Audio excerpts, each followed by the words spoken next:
Hello everyone, my name is Jack Snodgrass. I'm an application consultant at Sikich, and today we will be going over Jet reports for Microsoft Dynamics GP.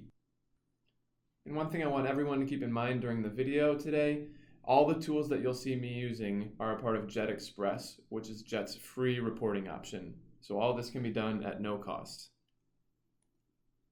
Okay, so let's jump right in. As you can see, I have Excel open on my screen.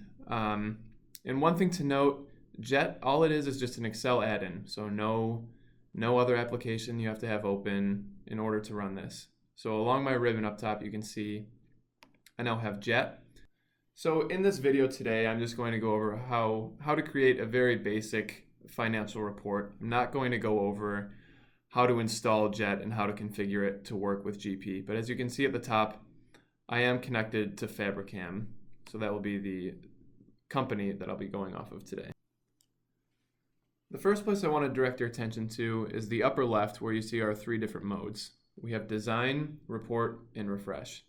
We're going to want to stay in design mode right now as we get the base structure of our report built. So I'm going to start kind of in the middle of the workbook.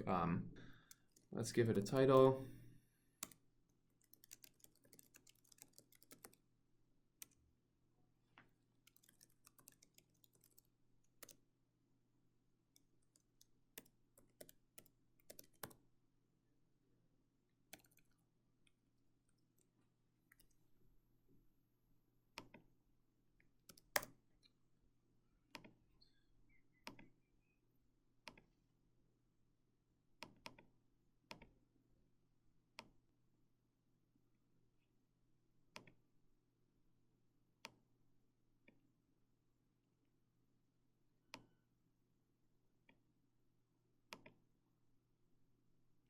So we'll put our revenue here, go down a few,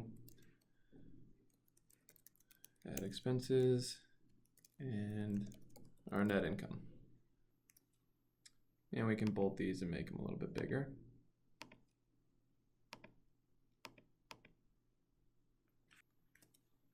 And now we can start with our Jet functions. So we want to come over here to our 4 Jet function buttons and open up the general ledger function. And I'll open up this window. So we want our where to be rows. This is going to be our replicator. So it's going to create a new row for every account that we have. So we select rows and accounts there. I'll come back to explain those in a little bit. So let's just start off there. As you can see, it enters in account 1100. So if we go back to our modes up in the top left and click report, those will expand for every account that we have in Dynamics GP. But we don't necessarily want that. So we're going to go back to design mode. And on the same cell that we entered our GL formula, we're going to go ahead and click GL again. And we want to filter. We don't want all the accounts. We only want our revenue accounts. So there are a couple of different ways you can do this. You can click in the account field, and there you can see a list of accounts that you can choose. You can also scroll down a little bit and see the different account segments that are used in our sample company. So we want to filter out on that segment 2. So there are a couple different ways you can enter a range using Jet. One way, you can select through the drop-down, select the cell, and hold your Shift or Control keys to select multiple cells, and then click Insert. Or you can just type in the accounts using ... to specify your range. So we'll go ahead and type our accounts in. And if we tab out, you can see over on the side that it picked up 4100 to 4720. And if we click OK and run our report again, we can see that we're showing all the accounts that meet that criteria. All right, back to design mode. And since we want more than just the account number on our report, we can come in here, add a new GL function, and instead of selecting rows this time, we're going to select cell because we want it to be based off of the cell that's in the same row. And so here's where we choose account name. And then we want based off of D13. And one quick thing to note about cell references within this jet function wizard. So as these rows replicate, it's the same as if you copy paste the formula. So you have to make sure that you're up to date with all your cell references. So because of that, we're going to add a $sign in front of the column D, because we always want it to look in column D, but we don't necessarily always want it to look at row 13. And then if we click OK, you can see that it says sales there. And before I forget, let's add a column for April.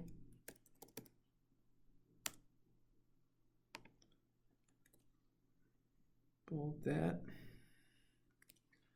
And then we'll underline it.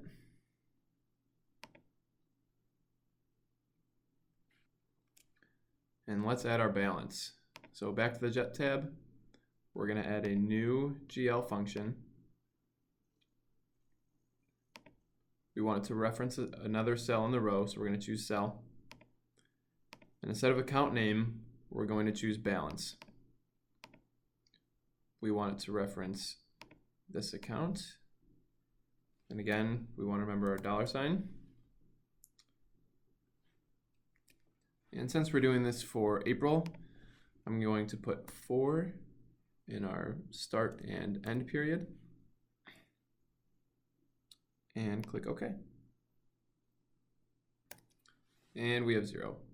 Oh, it's because I have to specify the year. So there are a few different ways you can do year in Jet. I like to do just year/period.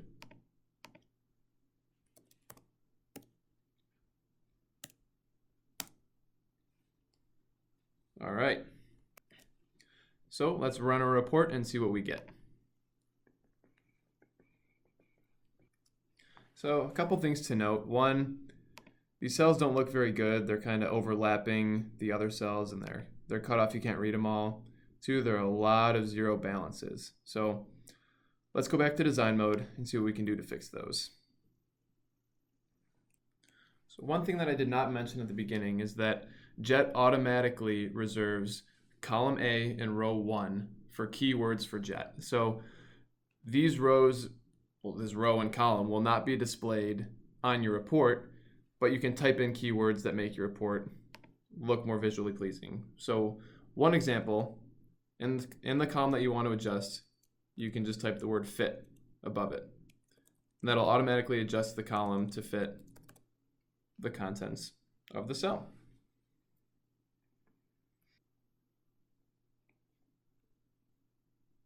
There we go. As you can see, nothing is cut off, and you can read all the different account descriptions. All right, so let's hide these 0 rows now. So in row 1 of column B, we're going to type the conditional hide reserved word for Jet, which happens to be hide plus question mark. But before I get into that, I want to explain how hide and show work in Jet. So let's say we want to hide these 2 columns. They're just blank space in between what we want to read. We can just type hide.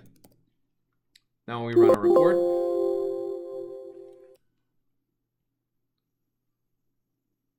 we'll see those columns are hidden. The same concept can be used for rows. So in our conditional hide column, we want to type the formula equals, and will be a simple if statement. So if our balance is equal to 0, then hide. If not, then we want it to show. Oh, I forgot my quotes.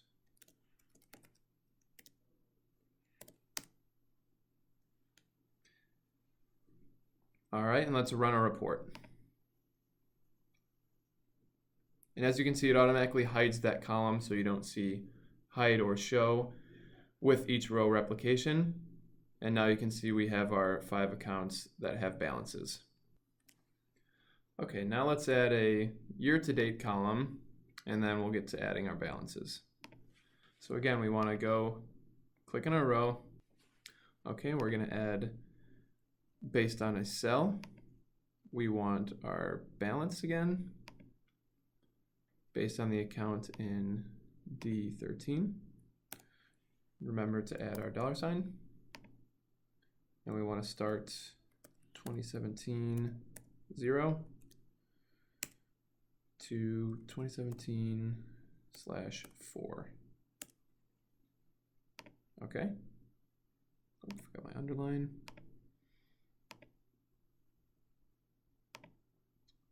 And there we go. So now we have April and year to date. Now that we added that though, our conditional height doesn't quite make sense because year to date still could be 0. So fixable with a quick update, if we change this, we change it to if the sum of these columns is equal to 0. So if the sum of those equals 0, same principle. If it equals 0, hide, otherwise show. Okay. Let's run that, make sure it looks okay. And there, see, we gained an account. So even though April is 0, there's a balance in year to date, so it showed up. Okay, let's add our total rows or cells, I guess. I'm going to want to insert a row here. And so since these rows replicate, the easiest way to do a total is just to equal sum and then drag this down. And that will copy all of the rows that are generated when you run the report. So we can do that. Copy it over.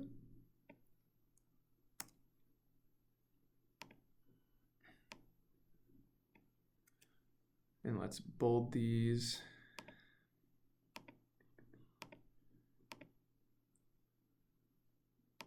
And add a top and bottom border. And we'll run then.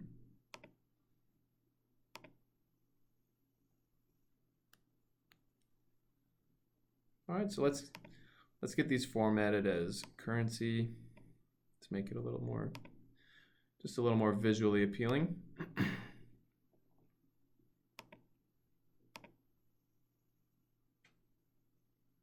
Oh, I forgot to type fit in those rows. So there we go. So our revenue section is done now. So let's move on to expenses. So what we can do is we can take, just to make it simple, grab these 3 rows, copy, and paste. Oh, that got rid of our net income. Easy enough to add back. Okay, so we're not home free quite yet. We still have to change this because it's going to be pulling our revenue account still. So to do that, we go back up to our GL. And all we have to do is change this in segment 2, where it says 4100 to 4720, and change it to our expense accounts.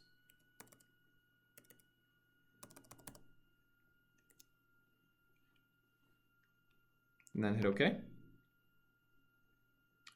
And since all of these other columns are based off of what's in this cell, it automatically updates based on that. So let's add our fit back up here and see what we have.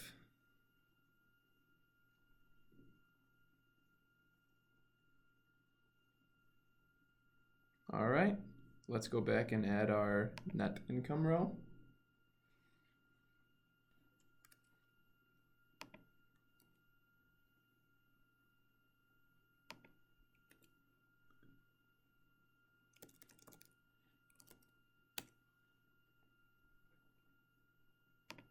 So before we do our formula for net income, you'll notice that our revenue numbers actually came in as negative. And that has to do with the way GP stores credit balances within the system. So what we can do to switch that, if you head over to the formula bar and just type a negative sign before the GL function, it will flip the sign. So we'll do that for both April and year to date.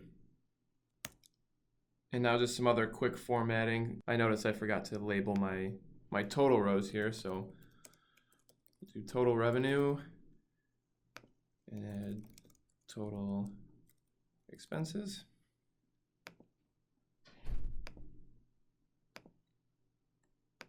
Make these a little bit bigger and bold. Then we'll insert a row here just to kind of space things out.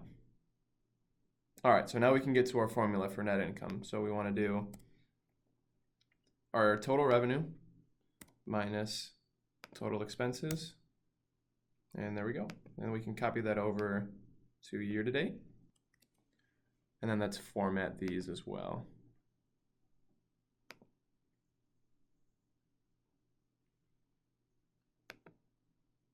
Oops. Okay, let's run the report and take a look at how it turned out.